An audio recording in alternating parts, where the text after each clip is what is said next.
খুলনায় অনুষ্ঠিত হলো জুলাই মায়েরা শীর্ষক এক ব্যতিক্রমী অভিভাবক সমাবেশ। শনিবার সকালে নগর ভবনের শহীদ আলতাফ মিলনায়তনে এই আয়োজন করে মহিলা বিষয়ক অধিদপ্তর। সহযোগিতায় ছিল খুলনা জেলা প্রশাসন ও সিটি কর্পোরেশন। জুলাই পুনর্জাগরণ আন্দোলনে শিক্ষার্থীদের পাশে থাকা মায়েদের সম্মান জানাতেই এই আয়োজন। অনুষ্ঠানে সেই সব অভিভাবক তাদের অভিজ্ঞতার কথা বলেন, যারা সন্তানদের সঙ্গে রাজপথে ছিলেন, খাবার আর পানি দিয়ে পাশে দাঁড়িয়েছিলেন।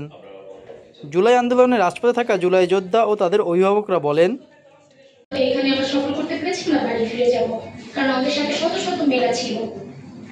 আমার ভাইরা বলতেছিল মেয়েগুলোকে আমরা সেভ করে পাঠাই দিই, আগে পাঠাই দিব, তারপরে আমরা যাব। এগুলো বলতেছে ঠিক আছে। ময়লা প্রথমে শিববাড়ি পর্যন্ত পথযাত্রা শুরু করতে চেয়েছিল, পরে বলে যে ময়লা কোথা পর্যন্ত চেয়ে ছেড়ে দেবো। একটাই লক্ষ্য ছিল, সেটা আমার এই দেশকে এই স্বৈরাচার থেকে মুক্ত করতে হবে। এখন আরো একটা কথা বলি, আমরা সবাই নির্বাচন চাই, ক্ষমতা চাই, বিচার কয়জন চাই? আমাদের বিচারের প্রয়োজন নাই? বিচার দরকার না আমাদের? নাকি শেখ হাসিনা যেভাবে লাশের উপরে রাজনীতি করতো, এই কথাটা বললাম আপনারা আমার ফাঁসি চাই বইটা দেখে নিবেন, আমি এটা করছি, যে শেখ হাসিনা লাশের উপর রাজনীতি করতো। এরকম একটা পরিস্থিতি ওর জন্য হয়ে গেছিল, ওর বাপ মা মানে একরকম ত্যায্য করে দিয়েছিল যে তুমি। অনুষ্ঠানে এক প্রবাসী আন্দোলনকারী জানান, মালয়েশিয়ায় আন্দোলন করার বাংলাদেশ হাইকমিশনের মাধ্যমে চাপ ও হুমকি সহ্য করতে হয়েছে তাদের। 20 জুলাই আমাদের মামলা হয় মালয়েশিয়াতে।